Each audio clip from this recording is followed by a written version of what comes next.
Today I want to talk to you about life.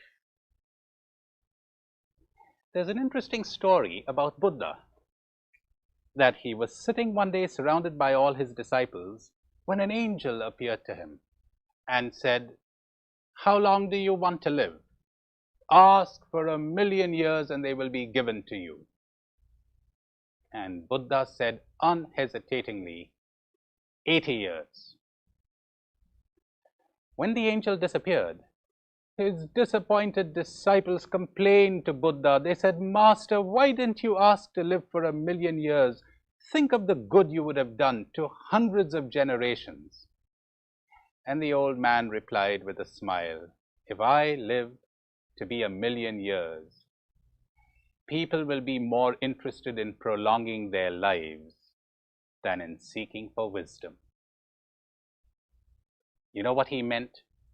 They would be more interested in surviving than in improving the quality of their lives. And how true that is. How few people spend any of their time and their energy in improving the quality of their existence.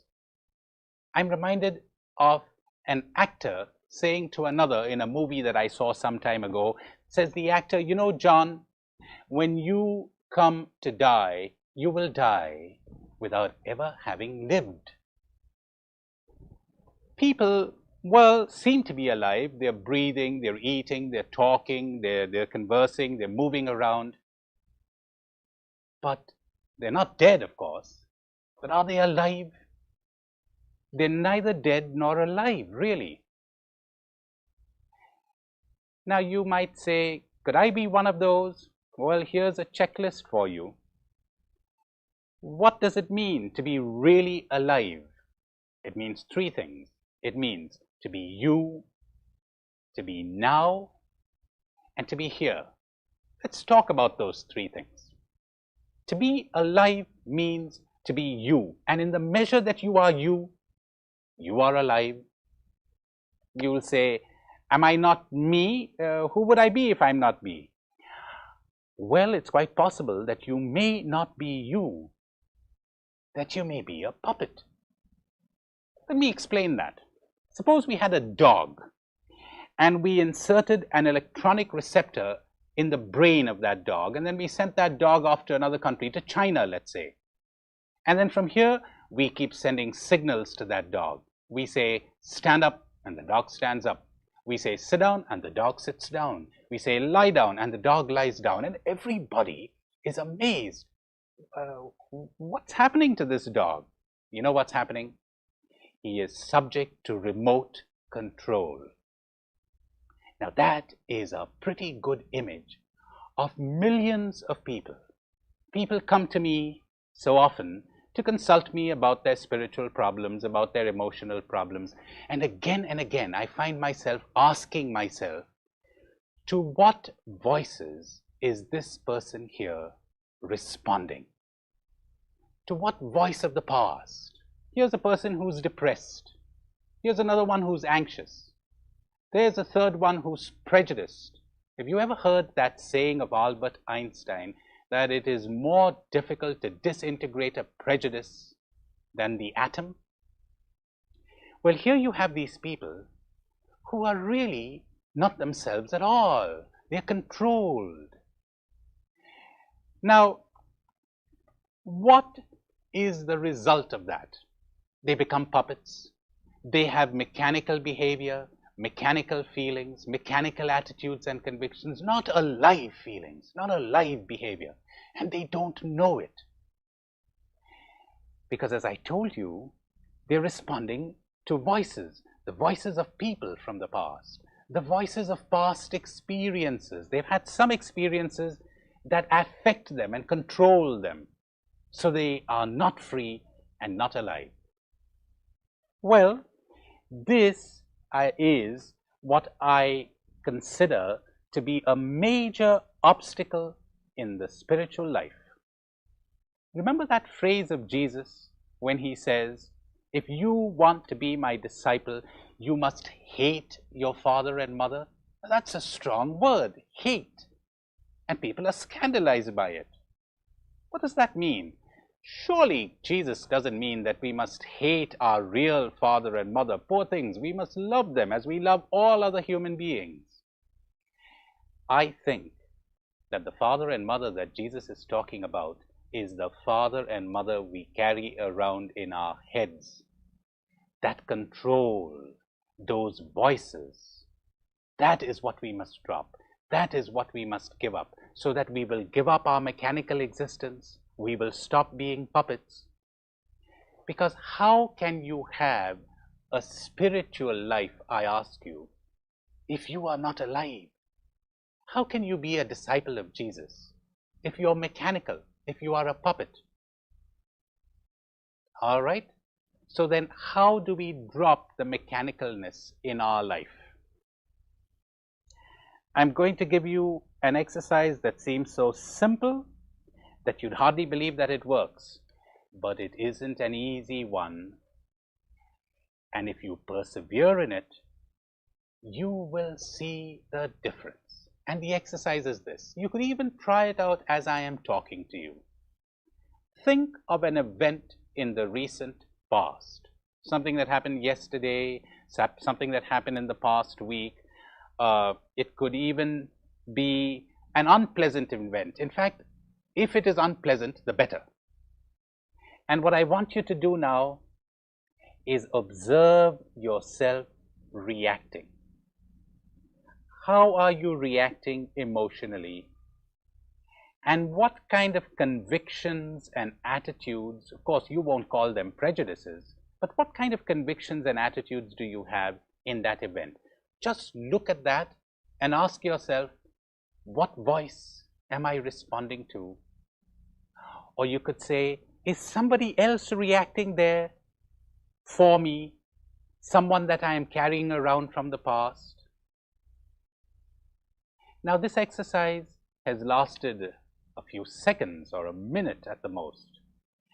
If you really want to get what it brings, then you'll have to take more time and observe various events of the day. Look at yourself reacting. Just look. Don't judge, don't condemn, don't approve. Just be a neutral observer and look. You need not even ask that question that I suggested, what am I reacting to, or who is reacting in me? What voice am I responding to? You need not even ask that if that distracts you. Just look. And the mechanicalness will drop, and the life will begin to come in, and you will notice the change. In the last program, I spoke to you about this paralyzed woman, remember? Well, I'm going to talk to you in this program about an extraordinary paralyzed man that I met. He said to me, Father, I really began to live after I became paralyzed, because for the first time in my life, I had the time to look at myself and to see my life and to see how I was reacting and to see how I was thinking. And as a result, life has become so much deeper and richer and much more appealing than it has ever been before. Isn't that interesting? That a paralyzed man would find life, and so many people who would be moving around freely would not find it because they would be paralyzed inside. That is the great block. No time. That's what they tell me everywhere. We have no time. Where are we going to find the time for this? Well, what are you spending your time on? On maintaining this mechanical existence of yours? It reminds me of that mugger who says to a man, your money or your life. And the man says, well, you better take my life because I need my money for my old age. Now, if you find that funny, think of this. Think of people saying, well, you better take my life because I need my time to maintain my puppet existence. If it wasn't a tragedy, it would really be funny. Well, this is, let me summarize then what I have given to you when I spoke to you about being you. I said, observe your reactions at every event of the day. Observe your convictions. Question them. Are you open to questioning your convictions? If you're not, you're prejudiced. You're mechanical.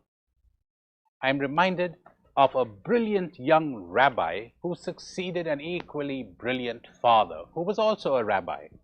His people said to him, "Rabbi, you are completely unlike your father." And the young man laughed. He said, "I'm exactly like my father. My father imitated no one. I imitate no one." He was not a carbon copy, neither am I. That's what it means to be alive, to be unique, to drop those voices and the remote control. And you will get it through observation. There is a second thing that you need to be alive, and that is to be now. What does that mean? That means to understand, first of all, something that very few people understand, namely that the past is unreal, that the future is unreal, and to live in the past and to live in the future is to be dead. Oh, I know there are wonderful things in the past, and we can learn lessons from the past, and the past has influenced and shaped us, etc. Fine, but it's not real. And we must plan for the future, and that's excellent. In fact, if you hadn't planned for the future, in all likelihood you wouldn't be listening to me now. That's fine, but the future isn't real. It is a notion in our heads. And as long as you live in the past and in the future, you're not now. You're not here. Let me explain that by means of a comparison. Suppose there's a family that's going on a trip to Switzerland for a 3-day vacation, and they spend months on end planning that vacation. And the moment they get there, they're spending most of their time planning their trip back. And you know, when they are there, instead of taking in all of that gorgeous scenery, instead of soaking in the atmosphere, they're busy taking pictures, which they will show to their friends when they get back. Pictures of places where they never were. Well, they were there physically, but they weren't really there. They were somewhere else.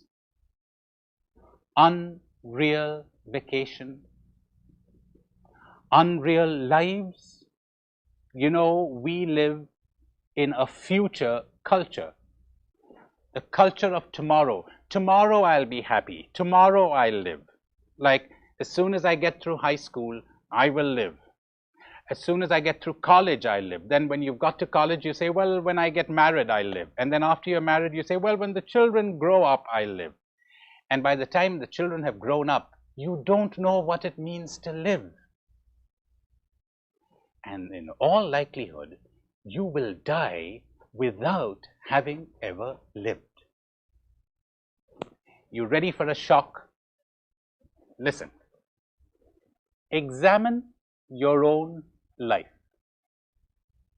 Watch all your thinking and think how often you are in the past and the future. How many minutes of your day are spent in the past or in the future? You might get a shock because you might realize how little you are in the present, how little alive you are. Think of it this way. You're peeling this orange so that you will eat it. Now, if your mind is all fixed only on the eating of the orange, you know what's likely to happen? In all likelihood, you're not peeling the orange because you're not there. And when you come to eat that orange, you will not eat the orange because you will be somewhere else. Like the story of that boatman, this wise and ancient boatman who is carrying pilgrims across the river in his boat. so that they can go to a shrine. One day someone says to the boatman, "Didn't you ever go to the shrine?" And the boatman says, "No, not yet, because I still haven't taken in everything that the river has to offer me. This river, I find peace here. I find wisdom. I find God." But these poor pilgrims, they don't even notice the river. Their minds are all set on the shrine. They don't see it. Could that be the story of our lives? That we're washing the cup to drink the coffee, and so we're really not washing the cup because we're not there, and we never drink the coffee because we're not there, and so it goes on and on and on. That would be a tragedy, wouldn't it? We would have missed out on life.